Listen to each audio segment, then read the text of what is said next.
Hi, my name is Pastor Kristen Gentry, and welcome to our Pause Devotional of the Week.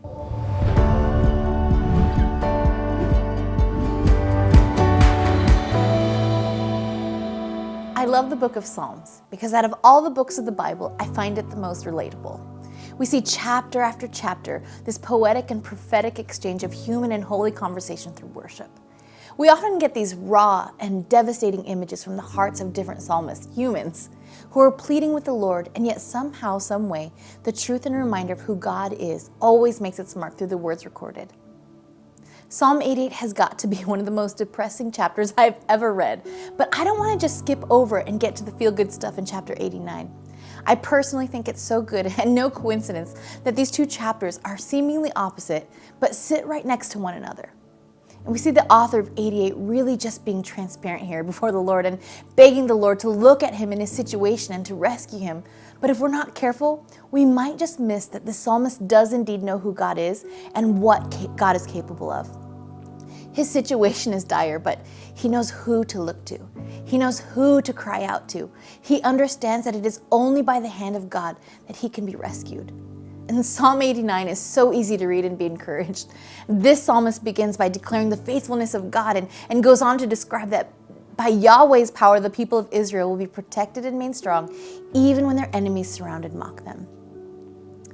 Here we have these two very different chapters side by side. And if you're like me, you ask, okay, Lord, what do I do with this? On one hand, here is this depressed and very desperate person. And on the other hand, we have this other guy just declaring the joy of the Lord here and there. And it almost makes me laugh until I realize a couple of things. First, I am at various times in my life both of these psalmists. And I would dare to say that you probably are too. I have many seasons of my life where I feel this. I am as good as dead, like a strong man with no strength left. And other times where I can easily recall, remember, and declare God's goodness. And secondly, that God loves and is glorified in both psalms. He is not burdened by the desperate cries of his treasured ones, and neither can our praises, no matter how beautifully articulated, ever be sufficient enough to adequately describe the truth and wonder of God's character. But perhaps one of the greatest lessons that I learned from reading these chapters together, side by side, is they are both holy. In chapter 88, it is because of his situation that he is forced to recognize who is in control of his life. And in those seasons where I feel like my strength is depleted, I want to be able to remind my situation, my circumstance, just who my God is and just how faithful and powerful he is. And I would say, powerful is your arm. Strong is your hand.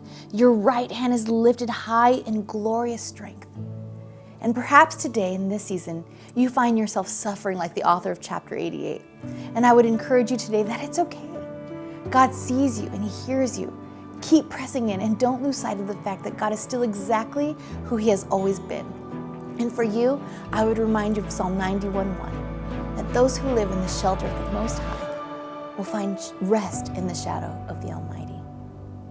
Thank you for listening today, and I would encourage you, if you want to hear more devotionals, to visit our website, www.thechurchontheway.org.